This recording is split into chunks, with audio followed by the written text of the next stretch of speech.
सबसे पहले आप मुझे ये बताइए कि गॉस लॉ के बारे में आप क्या जानते हैं। गॉस लॉ क्या है? फ्लक्स फ्लक्स के नंबर्स या फ्लक्स एक्चुअली है क्या? परपेंडिकुलर फील्ड लाइंस जो किसी पर्टिकुलर एरिया को क्या करे, क्रॉस करे, और फ्लक्स दिया जाता है Q inside upon epsilon not से। लेकिन Q inside upon epsilon not से ही क्या फ्लक्स दिया जा सकता है? क्या E डॉट dA से नहीं दिया जा सकता? बिल्कुल दिया जा सकता है। तो हमें यहां पे कुछ नहीं करना है बच्चों, हमें लिखना है भैया कि फ्लक्स क्या है, E डॉट dA। पहले डायग्राम समझाता हूं, उसके बाद बात करते हैं। डायग्राम समझाता हूं पहले, उसके बाद इस डेरिवेशन की बात करते हैं। आप देखिए, ये एक चार्ज स्फीयर है। कौन सी रेडियस का चार्ज स्फीयर है? R रेडियस का चार्ज स्फीयर है। और इस पे ये सिग्मा लिखा हुआ है। इसका मतलब क्या होता है? इसका मतलब होता है चार्ज पर एरिया।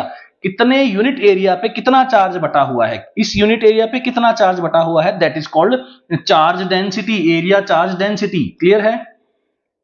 तो यहां से इसके सेंटर से हमें r डिस्टेंस दूर, इसके सेंटर से हमें r डिस्टेंस दूर हमें क्या कैलकुलेट करना है? इलेक्ट्रिक फील्ड पता करना है। तो एक काम करते हैं, इसके r डिस्टेंस दूर हम एक छोटा सा dA एलिमेंट काट लेते हैं, जिसका dA वेक्टर होगा, और dA वेक्टर ऑटोमेटिकली क्या होगा?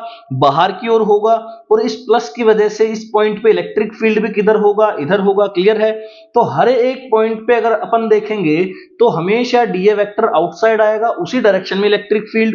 यहां पे देखेंगे तो dA वेक्टर उस डायरेक्शन में, इलेक्ट्रिक फील्ड भी उसी डायरेक्शन में। ऊपर देखेंगे तो dA वेक्टर ऊपर की ओर, तो इलेक्ट्रिक फील्ड भी ऊपर की ओर। हम E डॉट dA के इक्वल करेंगे तो डॉट प्रोडक्ट तो हमेशा cos 0 होगा, इसलिए मैंने यहां पे क्या लिखा है? EDA cos 0, क्योंकि एरिया वेक्टर और इलेक्ट्रिक फील्ड वेक्टर दोनों सेम डायरेक्शन में है। अब देखिए, फ्लक्स क्या होगा? E डॉट dA का इंटीग्रेशन होगा तो फ्लक्स होगा Q inside upon epsilon not. क्या होगा? Q inside upon epsilon not. अब ध्यान से देखिए, मुझे Q इनसाइड लिखना है। आप इस पॉइंट के अलोंग अगर इसे गॉसियन सरफेस मानते हैं, आप इस पॉइंट के अलोंग इसे गॉसियन सरफेस मानते हैं, तो स्फीयर का जो गॉसियन सरफेस होगा वो भी क्या होगा? स्फीयर होगा। तो आप देखिए कि इस गॉसियन सरफेस के अंदर Q कितना आ चुका है।